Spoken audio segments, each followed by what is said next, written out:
मैना की कहानी। एक बार की बात है, एक गांव में जाड़े का मौसम था। देर शाम सूरज ढल रहा था। आसमान नारंगी कलर का था। वह गांव के किनारे में एक घना जंगल था। जंगल में हरे भरे खूबसूरत फल वाले अनेकों वृक्ष थे। एक पेड़ के ऊपर काले काले कौवे बैठे हुए थे, जो कि गांव में चिल्ला रहे थे।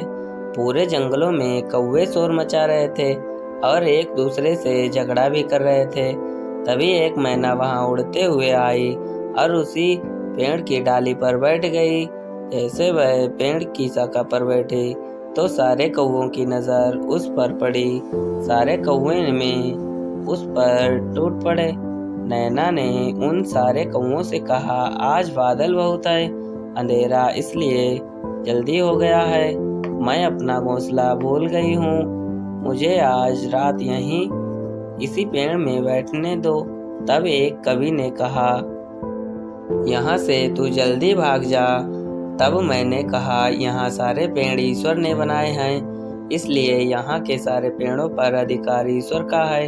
अगर ऐसे मौसम में कहीं पानी गिर गया, यह ओले गिर गए, तो ईश्वर ही हमें उन सब से बचाएंगे।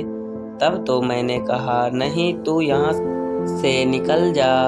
तब मैंने उदार भाव से कहा, मैं तुम लोगों की छोटी बहन समान हूँ, मुझे यहाँ रहने दो। तब उन्होंने कहा, हमें नहीं चाहिए तुम्हारी जैसी बहन, तू बहुत ज़्यादा ही ईश्वर का नाम लेती है, तो तू ईश्वर के भरोसे यहाँ से चली ही क्यों नहीं जाती। अगर तू यहाँ से नहीं जाएगी तो हम सब मिलकर तुझे मार देंगे।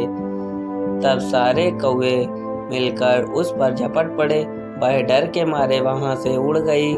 तभी तेज वर्षा होने लगी, बिजली भी कड़कने लगी। तभी वह मैना को पास में एक आम का पेड़ मिला। वह वहां जाकर बैठ गई। उस पेड़ में काफी सारे आम फल हुए थे। बिजली तेज कड़कने लगी थी। तेज हो गया पानी।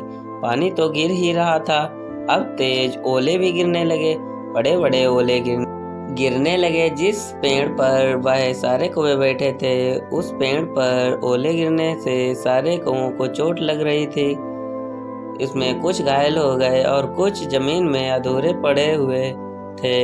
लेकिन वहीं मैंने, जो कि ईश्वर पर विश्वास रखती थी, उसके साथ ऐसा कुछ नहीं हुआ। वह जिस पेड़ पर बैठी हुई थी, उसकी एक टहनी टूटकर नीचे गिर गई, जिसके जमीन में 1 घंटा हो गया और एक गुफा बन गई, जहां पर मैना जाकर छुप गई।